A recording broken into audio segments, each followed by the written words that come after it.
इस वीडियो में समझेंगे आखिर एनर्जी क्या होती है।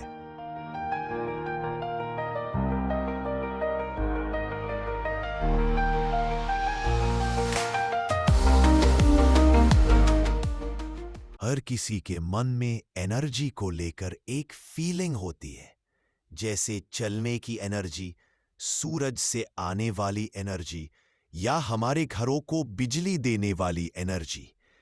लेकिन इसे सटीक रूप से परिभाषित करना मुश्किल है। एनर्जी को चेंज लाने की एबिलिटी के रूप में देखा जा सकता है।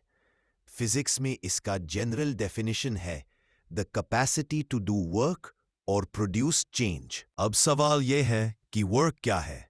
फिजिक्स में वर्क का अर्थ है एनर्जी का ट्रांसफर है, जो तब होता है जब किसी ऑब्जेक्ट पर फोर्स लागू होता है और ऑब्जेक्ट उसी डायरेक्शन में मूव करता है। मैथ्स में इसका फॉर्मूला होता है work equals force distance cos theta. एक व्यक्ति जो कुर्सी पर बैठकर किताब पढ़ रहा है, फिजिक्स दृष्टि से कोई कार्य नहीं कर रहा क्योंकि कोई मूवमेंट नहीं हो रहा, लेकिन मानसिक रूप से वह अपने दिमाग का उपयोग कर रहा है, नए विचार समझ रहा है और जानकारी प्रोसेस कर रहा है जो एनर्जी की आवश्यकता रखता है। किताब पढ़ना मस्तिष्क की एक सक्रिय प्रक्रिया होती है। इस दौरान आपके न्यूरॉन सक्रिय होते हैं, इलेक्ट्रिकल सिग्नल एक स्थान से दूसरे स्थान तक पहुंचते हैं और दृश्य जानकारी को समझने के लिए रासायनिक प्रतिक्रियाएं होती हैं। यह मस्तिष्क के लिए अत्यधिक ऊर्जा खपत वाली प्रक्रिया होती है। मूवमेंट इसमें भी है, इसलिए बॉडी इंटरनल फंक्शन को देखें तो वर्क जीरो नहीं है। एट द एंड हम कह सकते हैं कि जिस भी ऑब्जेक्ट में मोशन है उसमें एनर्जी है। एनर्जी के बारे में एक इंपॉर्टेंट बात जानने वाली यह है कि इसको ना तो क्रिएट किया जा सकता है ना ही इसको डिस्ट्रॉय किया जा सकता है, लेकिन इसको एक फॉर्म से दूसरे फॉर्म में कन्वर्ट किया जा सकता है।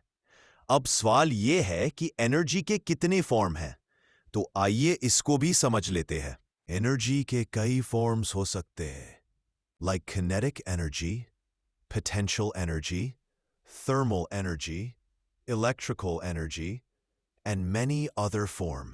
अब सवाल यह है कि एनर्जी लॉस कैसे हो जाती है हमारे रियल लाइफ में। तो यहां जानने वाली बात यह है कि एनर्जी कभी भी लॉस नहीं होती है। जैसे कि हम पहले डिस्कस कर चुके हैं कि एनर्जी को ना तो क्रिएट किया जा सकता है ना ही डिस्ट्रॉय है, लेकिन उसके फॉर्म बदलते हैं। फॉर एग्जाम्पल, जब किसी ऑब्जेक्ट को एक हाइट पर ले जाते हैं तो उसमें पोटेंशियल एनर्जी स्टोर हो जाती है, लेकिन जैसी उस हाइट से उसको ड्रॉप करते हैं तो पोटेंशियल एनर्जी काइनेटिक एनर्जी में कन्वर्ट हो जाता है और हमें डाउनवर्ड मोशन मिलता है। लेकिन इसमें जानने वाली बात यह है कि according to our desire energy का कन्वर्जन इतना आसान भी नहीं होता। फॉर एग्जाम्पल, किसी ऑब्जेक्ट को एक हाइट दे दे से उसमें पोटेंशियल एनर्जी आ जाती है, ड्रॉप करने से काइनेटिक। लेकिन इस काइनेटिक एनर्जी को अगर हमें इलेक्ट्रिकल एनर्जी में बदलना हो तो ये बहुत डिफिकल्ट होगा। इनफैक्ट इसको हम इटसेल्फ कर भी नहीं सकते। इसके लिए हमें एक टेक्नोलॉजी की जरूरत पड़ेगी, लाइक जनरेटर। इसके बावजूद भी हम पूरा एनर्जी कन्वर्जन नहीं मिलेगा। It's mean efficiency not 100% we get. इसलिए energy conversion according to our desire हमेशा से एक चैलेंजेस बना हुआ है।